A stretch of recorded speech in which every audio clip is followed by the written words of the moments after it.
Halo Telovers! Selesai sudah babak yang dinanti-nantikan oleh seluruh halayak umum tentang kasus berpulangnya Brigadir Yosua Huta Barat. Irjen Verdi Sambo yang jadi dalang dari semuanya dijatuhi vonis mati. Istrinya Putri Chandrawati yang juga terbukti secara sah dan meyakinkan juga ikut serta dalam kasus ini diberi hukum penjara 20 tahun. Kuat Ma'ruf dan Ricky Rizal yang juga berperan besar divonis masing-masing 15 dan 13 tahun penjara. Sedangkan Richard Eliezer yang menjadi aktor utama dalam pengungkapan kasus keji ini diberi hukuman 1 tahun 6 bulan penjara.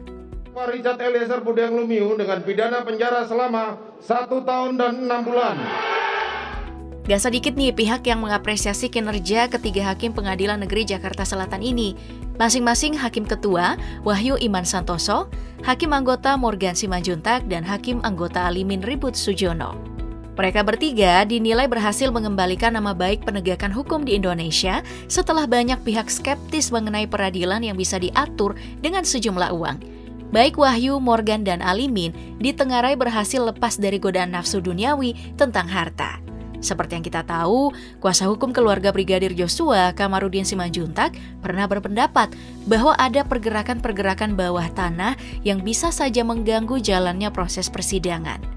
Beruntung soal uang, ketiga hakim paling hebat sepanjang tahun 2022 dan 2023 ini bisa dengan tegas menolak. Itu semua berkat hasil yang mereka himpun selama berkecimpung di dunia hukum. Wahyu misalnya, yang punya catatan kekayaan bersih tersebar di antara kedua koleganya, di angka 12 miliar rupiah lebih. Beda ceritanya dengan Morgan dan Alimin yang masing-masing memiliki 3,9 dan 1,8 miliar rupiah di kantongnya masing-masing. Ya oke lah, gaji pokok seorang ASN memang pas-pasan, cuman berkisar 4 jutaan rupiah per bulannya. Tapi tunjangannya itu loh bisa 35-40 jutaan rupiah per bulannya, itu belum sama fasilitas lain. Nih kita jabarin satu persatu. Wahyu misalnya yang punya 1 unit SUV leather frame di garasi rumahnya. Yup, apalagi kalau bukan Toyota Fortuner. Selain itu, hakim senior ini punya sebuah Honda Vario tahun 2016. Wahyu sendiri tercatat memiliki 8 aset properti yang kalau ditotal nilainya mencapai 7,9 miliar rupiah.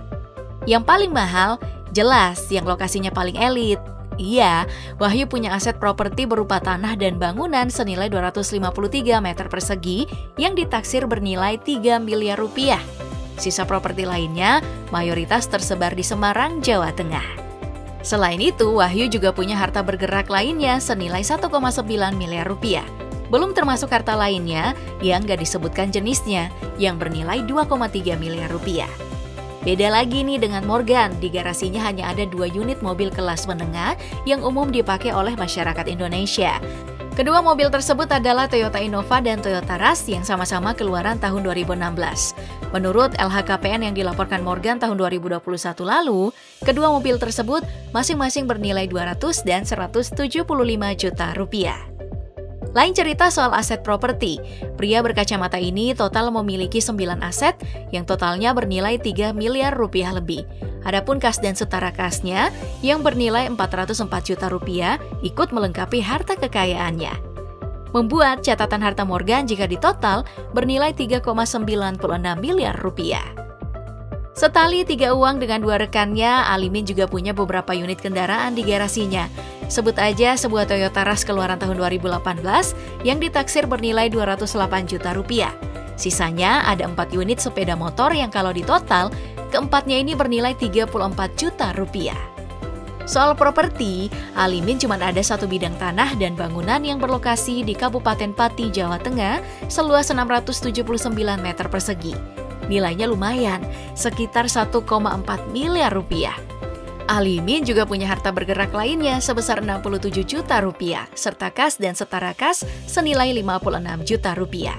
Ada pula harta lainnya yang punya nominal 140 jutaan rupiah. Semua itu ia rengkuh dalam puluhan tahun masa pengabdiannya di lingkungan peradilan Indonesia. Diketahui pria kelahiran tahun 1967 ini pernah menjabat sebagai Kepala Pengadilan Negeri Bantul. Di sana ia sempat menangani sengketa dana hibah pada klub sepak bola Persiba Bantul sebesar 11,6 miliar rupiah yang digugat oleh ex-bupati Kota Geplak itu sendiri. Setelah dimutasi ke Pengadilan Negeri Jakarta Selatan, Alimin juga pernah menolak permohonan pernikahan beda agama, meskipun akhirnya tetap diizinkan dengan alasan tertentu. Di saat yang bersamaan, Morgan Simanjuntak lebih dikenal setelah menangani kasus dengan skala yang jauh lebih besar. Salah satu yang paling diingat publik adalah menolak permohonan pra-peradilan yang diajukan RJ Lino, ex-direktur utama PT Pelindo yang menjadi tersangka dalam kasus korupsi pengadaan dan pemeliharaan 3 unit quayside container crane di perusahaan yang ia pimpin. Penolakan ini tentu membuat pria kelahiran 22 September 1962 ini disegani, mengingat yang diadili merupakan seorang bos BUMN yang berada dalam lingkaran penguasa saat itu. Dalam perjalanan kasus Verdi Sambo pula, ex-kepala Pengadilan Negeri Padang Sidimpuan ini disorot karena berhasil mematahkan argumen-argumen dari kroni-kroni Verdi Sambo, seperti terdakwa Ricky Rizal berikut dengan kuasa hukumnya. Berita acara pemeriksaan siapa? Saudara saksi. Berarti pernyataan dia. Dalam kesempatan tersebut, Morgan dengan tegas memberi teguran kepada kuasa hukum terdakwa atas pertanyaannya yang dinilai berputar-putar. Namun, itu bukan kali pertama Hakim Morgan Simanjuntak bereaksi keras di persidangan. Saat sidang menghadirkan Susi yang merupakan asisten rumah tangga Verdi Sambo dan istri sebagai saksi, Morgan juga menegur saksi tersebut lantaran keterangannya yang dinilai berubah-ubah. Coba, Pak Hakim nggak marah kok, cuman kecewa saja kalau mendengar keterangan seperti ini. Sejalan dengan apa yang dilakukan oleh Wahyu sebagai hakim ketua yang tak gentar menghadapi polisi berbintang 2 di kursi pesakitan. Ya jelas, Wahyu sendiri telah menangani ribuan kasus sepanjang karirnya di dunia hukum di tanah air. Pemilik nama lengkap Wahyu Iman Santoso ini merupakan Wakil Ketua Pengadilan Negeri Jakarta Selatan sejak Maret 2022 lalu. Pria bertubuh tambun ini juga sempat merasakan bekerja di area Sumatera, tepatnya saat memimpin Pengadilan Negeri Batam. Tapi nampaknya Wahyu memang orang yang mudah beradaptasi dengan lingkungan sekitar. Soalnya, beliau kembali merasakan lingkungan kerja baru saat dipindahkan menjadi Ketua Pengadilan Negeri Denpasar, Pulau Bali. Bekal penting dari sana kemudian membawanya ke salah satu wilayah hukum paling bergengsi di kalangan hakim, yakni Pengadilan Negeri Jakarta Selatan sebagai Wakil Ketua. Sebenarnya, Wahyu justru lebih sering berkecimpung di kasus-kasus perceraian yang lagi marak-maraknya terjadi tahun belakangan ini.